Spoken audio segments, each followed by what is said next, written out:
चलिए दोस्तों, हम स्टार्ट करते हैं सीजीएल 2025 में पूछे गए ऑल सिनोनिम एंटोनिम फुल मौज और मस्ती के साथ। ये है भाई फर्स्ट वर्ड बिब्लियोफाइल। हमें पता है फिलो का मतलब तो होता है लव, इसीलिए आपने वर्ड सुना होगा फिलैंथ्रोपिस्ट, जो one who loves development of Mankind उसको बोलते हैं फिलैंथ्रोपिस्ट। बिब्लियो का मतलब होता है बुक्स। अब ये बताओ, बिब्लियो का मतलब बुक्स, फिले का मतलब लव, क्या बन गया meaning? One who loves books, so book lover. Option D is the correct answer. I hope it is clear. चलिए बढ़ते हैं नेक्स्ट क्वेश्चन की ओर। नेक्स्ट में बोल रहा भाई एबनीगेट। एब का मतलब होता है अवे, नेगेट का मतलब होता है नेगेट करना, मतलब मना करना किस चीज को, अवे करना अगेन। नेगेट का मतलब हमें पता है कि नेगेटिव होता है, नेगेट का मतलब, अब का मतलब भी अवे होता है। एबनीगेट का मतलब होता है खुद की मर्जी से किसी चीज को अपने से दूर करना, उसको बोलते हैं एबनीगेट करना। He chose to abnegate all luxuries and live a simple life. तो एबनीगेट करना मतलब उन्होंने छोड़ दिया उन चीजों को, एबनीगेट कर दिया भाई, अवे कर दिया, अपने आप से दूर कर दिया चीजों को। सेम मीनिंग इसका सिनोनिम बताना है हमें, तो रिनाउंस। रिनाउंस का मतलब भी होता है त्याग देना, छोड़ देना। I hope this is clear. Option C is the correct answer. चलिए बढ़ते हैं नेक्स्ट क्वेश्चन की ओर। हाँ, इसी के साथ आप सारे सिनोनिम जरूर देख लें। रिनाउंस करना, रिजेक्ट, डिनाई, रेलिंक्विश करना, अबंडन, अबंडन करना। अबंडन बिल्डिंग्स होती है ना जो छोड़ दी जाती हैं लंबे समय तक। फोरसेक, रेपुडिएट, डिस्क्लेम, सरेंडर कर देना कोई भी चीज। ये सारे इसके क्या होते हैं, सिनोनिम होते हैं। Next is perfidious. देखो ये आया है पर का मतलब होता है थोरो, और यहाँ पे उसका मतलब है नेगेटिव सेंस में, मतलब अवे। फिडियस, फिडियस आया है फिडेयर से। फिडेयर का मतलब होता है ट्रस्ट। अरे भाई वाईफाई भी तो आपने सुना है, वाईफाई वायरलेस फिडेलिटी, मतलब बिना वायर के ट्रस्ट होना। तो फिडेयर का मतलब ट्रस्ट होता है। अवे फ्रॉम ट्रस्ट, जिसके ऊपर आप ट्रस्ट नहीं कर सकते, he that is called perfidious, मतलब धोखेबाज है भाई। तो treacherous is the correct synonym. Treacherous का मतलब भी होता है धोखेबाज। Option C is the correct answer. I hope this is clear. चलिए बढ़ते हैं नेक्स्ट क्वेश्चन की ओर। डिलीटेरियस। डिलीटेरियस का मतलब होता है भाई किसी चीज के हानिकारक इफेक्ट होना, जैसे pollution is having deleterious effects, smoking is having deleterious effects, harmful. Option A is the correct answer. I hope this is clear. चलिए बढ़ते हैं नेक्स्ट क्वेश्चन की ओर। ये सारे इसके सिनोनिम हो गए। डेट्रीमेंटल, काफी बार एग्जाम में पूछा जाता है। डेट्रीमेंटल इफेक्ट होना मतलब हानिकारक इफेक्ट होना। पर्निशियस, नॉक्सियस, नॉक्स मतलब हार्मफुल, हार्मफुल कोई भी चीज। आई होप दिस इज क्लियर। चलिए बढ़ते हैं नेक्स्ट क्वेश्चन की ओर। अपोजी। अपोजी का मतलब होता है जैसे कोई बंदा अपने करियर के पीक पे होता है ना, चोटी पे, दैट इज अपोजी। और अगर मैं ऑर्बिट की बात करूं, अर्थ के ऑर्बिट की, तो फारदेस्ट जो डिस्टेंस होती है ना, फारदेस्ट जो पॉइंट होता है उसको बोलते हैं अपोजी। यहां पे अगर मैं देख रहा हूं तो peak, option B is the correct answer. Nadir का क्या मतलब होता है, बॉटम, और इसका एंटोनिम क्या होता है नादिर का, टॉप, या फिर zenith, ZENITH। I hope this is clear. चलिए बढ़ते हैं नेक्स्ट क्वेश्चन की ओर। कैलो। कैलो का मतलब होता है भाई, एक्चुअली इसका ये आया है CALU से, कैलू। कैलू का मतलब होता है फीदरलेस। तो जो बर्ड होता है, जो पक्षी होता है विदाउट फीदर, मतलब इनएक्सपीरियंस्ड, बिल्कुल नया होना। उसके लिए वर्ड यूज करते हैं कैलो। कैलो का मतलब होता है someone new, inexperienced, immature, naive, नया होना उस काम में। उसके लिए आप वर्ड यूज करते हैं कैलो, कैलो। यहाँ पे जैसे कैलो एम्प्लॉइज, मतलब नए एम्प्लॉइज, सब चीजों में आपसे पूछ रहे हैं हाँ अब क्या करूं, हाँ अब क्या करूं। उससे उनसे परेशान आ चुके हैं कैलो एम्प्लॉइज, मतलब नए, इनएक्सपीरियंस्ड। अगर मैं ऑप्शंस की बात करूं तो option A, inexperienced, is the correct answer. I hope this is clear. चलिए बढ़ते हैं नेक्स्ट क्वेश्चन की ओर। यहाँ पे सारे इसके क्या हो जाएंगे, सिनोनिम हो जाएंगे भाई। कोस्टिक। कोस्टिक सोडा आपने सुना होगा। तो कोस्टिक सोडा की एक खासियत होती है, काफी ज्वलनशील होता है। तो वैसे ही कोस्टिक अगर रिमार्क्स होते हैं ना, तो उसका मतलब होता है ऐसे रिमार्क्स जो कि आपके कानों से धुआं निकाल दें। उसको बोलते हैं कोस्टिक रिमार्क्स, मतलब कड़वे, कटु, sarcastic. Option D is the correct answer. I hope this is clear. Sarcasm, sarcasm का मतलब तो आप समझ रहे होंगे। सार्केज्म का मतलब होता है जैसे काफी मोटा आदमी है कोई, और आप उसको देख के बोलो कि अरे भाई ये आपने तो एब्स बना रखे हैं बढ़िया वाले, तो ये क्या है, ये सार्केज्म है, ये कटाक्ष है। उसको भी पता है कि एब्स तो है नहीं, तो ये बंदा बकवास कर रहा है। सार्केज्म। उसको बोलते हैं सार्केज्म करना। आई होप दिस इज क्लियर। और एक और इसकी इससे रिलेटेड वर्ड है सैटायर। सैटायर का मतलब होता है व्यंग्य।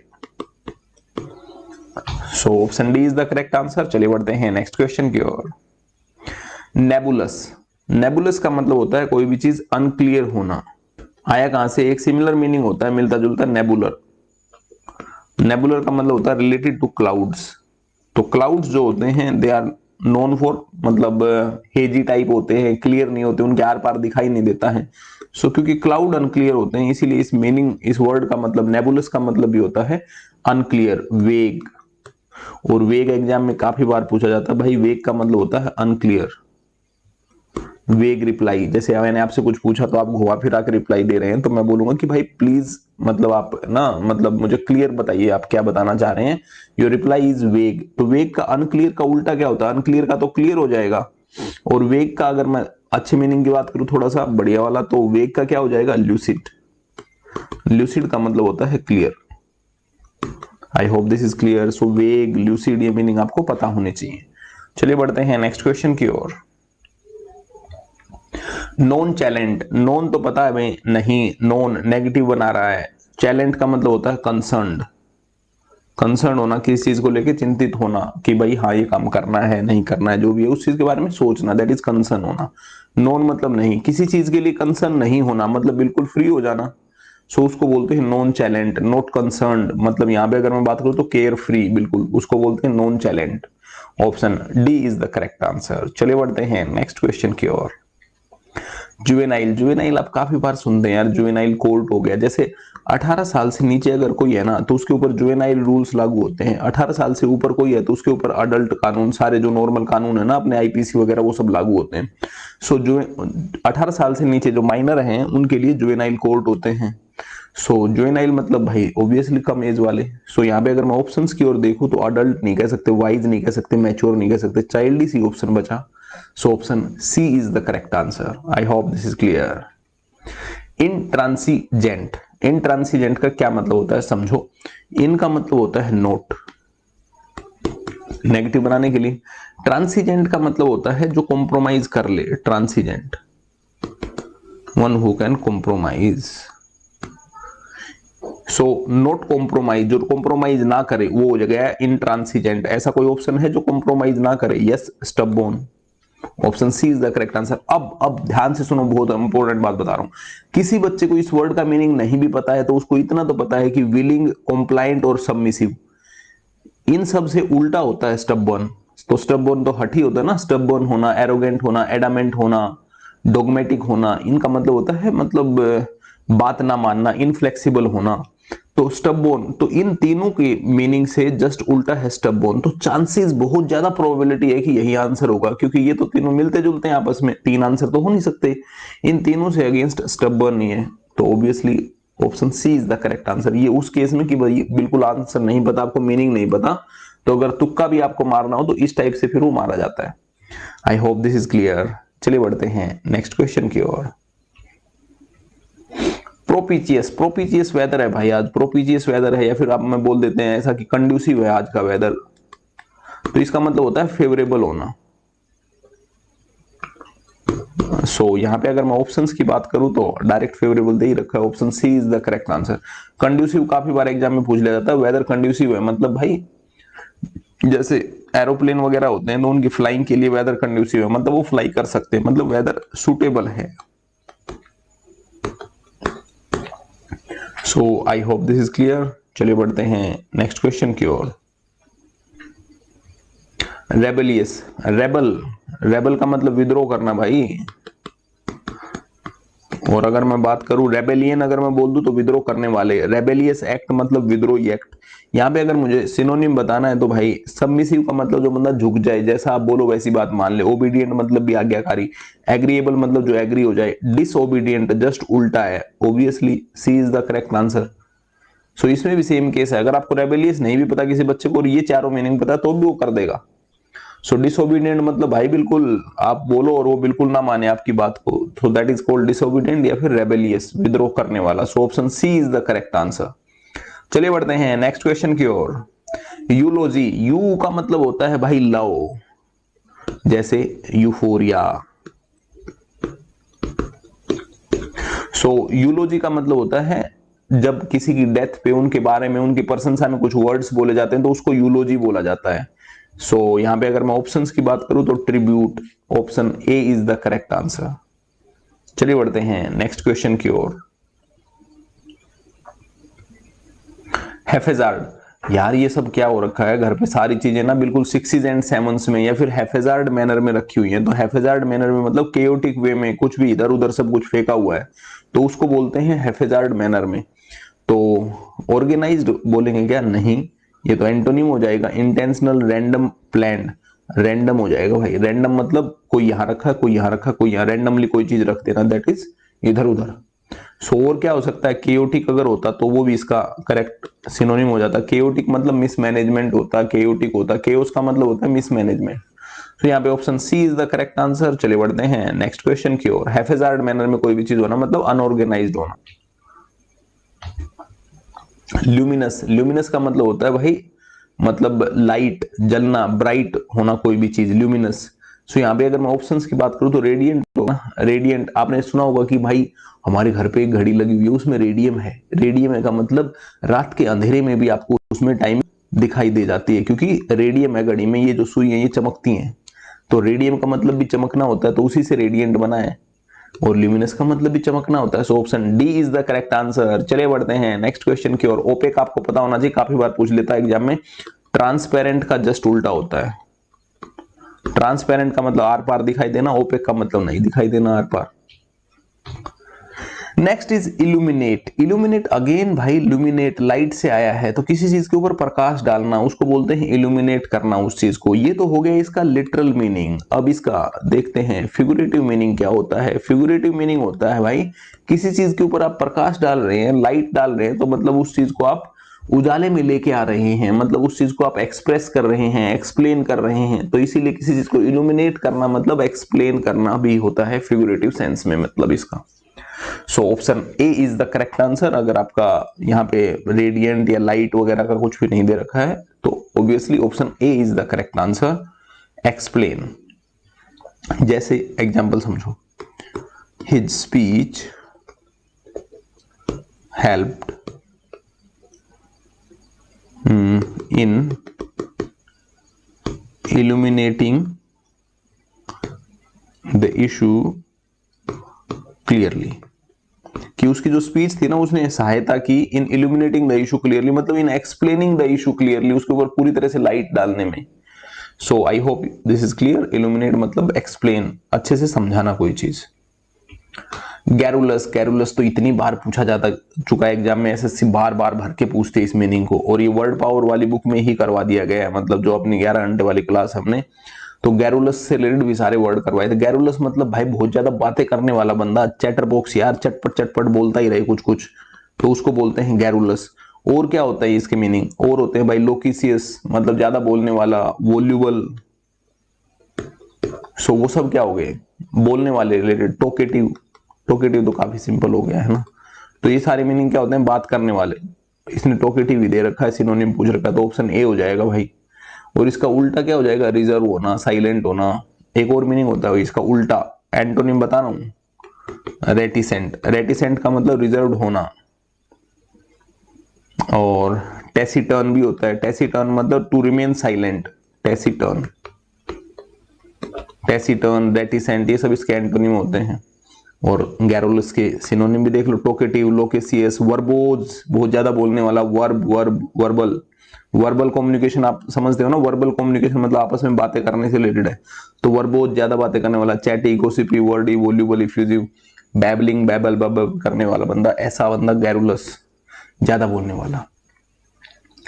एक्सिग्यूस, एक्सिग्यूस का मतलब होता है भाई कोई भी चीज स्मॉल क्वांटिटी में होना। एक्स का मतलब होता है आउट, एगेर का मतलब होता है to drive, so something driven in, driven out मतलब वो चीज को बाहर निकाल दिया गया बहुत ही कम क्वांटिटी में, वो एक्सिग्यूस मतलब कम क्वांटिटी में, स्कैंटी। अगर किसी को ये मीनिंग नहीं भी पता तो भी कोई फर्क नहीं पड़ रहा है, तो भी वो बच्चा अगर थोड़ी सी समझ लगाएगा तो सही आंसर को टिक कर देगा। कैसे? उसको पता है ह्यूज मतलब बड़ा होता है, एक्सेसिव मतलब ज्यादा, अबंडेंट मतलब ज्यादा। इसका उल्टा एक ही दे रखा है, स्कैंटी, तो option A is the correct answer. ये होता है एलिमिनेशन मेथड। एलिमिनेशन मेथड मतलब ये आंसर नहीं हो सकता, ये नहीं हो सकता, ये नहीं हो सकता, तो यही बच गया भाई, तो यही होगा फिर, option A is the correct answer. तो भाई थोड़ा सा मतलब दिमाग को खुला रख के, शांत रख के इस टाइप से भी देखना है एग्जाम में, कि जरूरी नहीं होता कि आपको हर एक का मीनिंग पता होगा। और स्पेशली मतलब जैसे मान लो 10 वर्ड्स पूछे गए तो 10 में से ऐसे होते हैं कि 7 वर्ड नॉर्मल होंगे, 2 वर्ड ऐसे होंगे जो कि थोड़ा अच्छा बच्चा होगा वही कर पाएगा, और एक वर्ड तो एक वर्ड तो ऐसा होगा जो कि काफी टफ पूछा जाएगा। तो वहां पे मतलब आपको अलग से दिमाग भी लगाना है कि क्या मैं ऑप्शंस की मदद लेके कर पा रहा हूं इसको। आई होप दिस इज क्लियर। चलिए बढ़ते हैं नेक्स्ट क्वेश्चन की ओर। इम्प्लेकेबल, देखो प्लेकेट समझो पहले क्या होता है। अगर आपका दोस्त नाराज हो जाए तो आप उसको प्लेकेट करते हैं। प्लेकेट कैसे करते हैं आप उसको, यार तू ही तो मेरा सबसे अच्छा दोस्त है यार, हर समय मतलब मैं सारी बातें अपनी तेरे साथ शेयर करता हूं, ठीक है। तो ये सब जो तरीके होते हैं उसको प्लेकेट करना, मनाना। अब बात कर देते हैं इसको नेगेटिव बना दे, इम्प्लेकेट या फिर इम्प्लेकेबल, मतलब जिसको मनाया नहीं जा सकता, तो वो हो जाएगा इम्प्लेकेबल, मनाया नहीं जा सकता, मतलब अनयील्डिंग। अगर if you are able to yield someone मतलब कन्विंस समवन, अनयील्डिंग मतलब जो माने ही ना, बिल्कुल अडिग हो जाए। इनफ्लेक्सिबल हो सकता था बट इसने इनफ्लेक्सिबल दिया नहीं। जेंटल सॉफ्ट, तो अनयील्डिंग जो माने ना आपकी बात, नहीं मानने वाला, क्योंकि आई एम से नेगेटिव हो गया। आई होप आप मीनिंग्स को अच्छे से समझ पा रहे हैं। और अगर आपको भाई क्लास इंटरेस्टिंग लग रही है तो प्लीज लाइक और शेयर जरूर करें अपने दोस्तों के साथ, और कमेंट करके जरूर बताएं कि आपको पढ़ने में मजा आ रहा है नहीं। काफी बच्चे ऐसे होते हैं जिनको वो कैब टफ लगती है, बट मैं उम्मीद करता हूं कि जो यहाँ पे पढ़ रहा होगा तो उसको वो कैब का डर खत्म हो गया होगा भाई। चलिए बढ़ते हैं नेक्स्ट क्वेश्चन की ओर। इन्वेक्टिव, इन्वेक्टिव रिमार्क्स होते हैं यार। इन्वेक्टिव रिमार्क्स, इन्वेक्टिव रिमार्क्स मतलब जो आपके कान से खून निकालते हैं, ऐसी लैंग्वेज यूज करना, अब्यूजिव लैंग्वेज यूज करना, invective. You are idiot, loser, pathetic, ये सब इन्वेक्टिव रिमार्क्स होते हैं। नॉर्मल यूज होने वाला वर्ड है इन्वेक्टिव काफी। तो यहाँ पे अगर मैं बात करूं तो टाइरेड, टाइरेड का मतलब होता है भाई एक्सेसिव लॉन्ग स्पीच, किसी की बुराई करने वाली, तो उसको टाइरेड बोलते हैं। यूलोजी तो अच्छा बोलते हैं ना, ईयू वर्ड जहां भी लग गया मतलब लव से रिलेटेड होगा, अच्छा वर्ड होगा यूलोजी, यूफोरिया, है ना। और कॉम्प्लीमेंट देना, किसी को अच्छा बोलना, प्रेज मतलब प्रशंसा करना, तो यही तो एक मीनिंग बचा डी वाला जो उल्टा है। सो option D is the correct answer. चलिए बढ़ते हैं नेक्स्ट क्वेश्चन की ओर। कॉम्प्लीजेंट मतलब भाई कॉम्प्लाई करना, कॉम्प्लाई करना मतलब आगे वाला बोल रहा है उस बात को आप मान लो, तो उसको बोलते हैं कॉम्प्लीजेंट। सो यहां पे अगर मैं बात करूं तो सबमिसिव, मतलब आपने जैसा बोला उस बात पे वो मान जाए, झुक जाए वो बंदा। सो option D is the correct answer. Obedient होता तो वो भी हम ठीक कर देते। सबमिसिव, कॉम्प्लायंट, ओब्लाइजिंग, ओब्लाइज, ओब्लाइज मतलब जो बंदा झुक जाए, ओब्लाइज। इबुलियंट, इबुलियंट का मतलब होता है भाई फुल बर्स्ट हो रही है एनर्जी, मतलब एक्स प्लस ब्यूलियंट मतलब बर्न होके बाहर आ रही है, मतलब जो एनर्जी इतनी ज्यादा है कि वो एकदम फूट फूट के बाहर निकल रही है, इबुलियंट। सो बहुत ज्यादा जोश होना, एनर्जी होना, हाई एनर्जी, उसके लिए वर्ड यूज होता है इबुलियंट। हमें सिनोनिम बताना तो enthusiastic, option C is the correct answer. चलिए बढ़ते हैं नेक्स्ट क्वेश्चन की ओर। कोजेंट, कोजेंट वर्ड पावर वाली बुक में समझाया था आपको, कोजेंट लायर, ऐसा झूठा आदमी जो इतना कन्विंसिंग हो कि आपको लगे भाई ये बात तो सच ही होगी, उस जैसे झूठे आदमी को कोजेंट लायर बोलते हैं।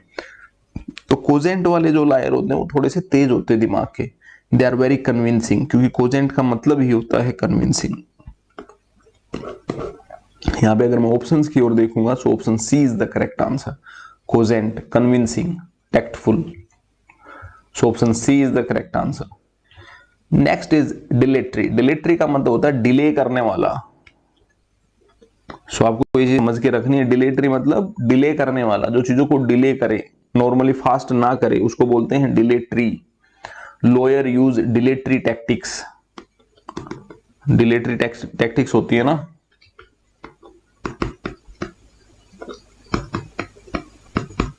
टू पोस्टपोन द केस, आगे की डेट लेने के लिए। सो दे यूज डिलेटरी टैक्टिक्स, डिले करने वाली। और सेम मतलब होता है भाई टार्डी का भी। टार्डी का मतलब क्या होता है, स्लो, बियॉन्ड एक्सपेक्टेड टाइम, मतलब जो बहुत लेट, लतीफ वाला जो बंदा होता है, he was tardy in submitting assignments. तो टार्डी मतलब भाई लेट था, डिलेड था, तो ये भी डिले से हो गया रिलेटेड वर्ड, ये भी डिले से related. So option D is the correct answer. I hope this is clear and you are enjoying the class.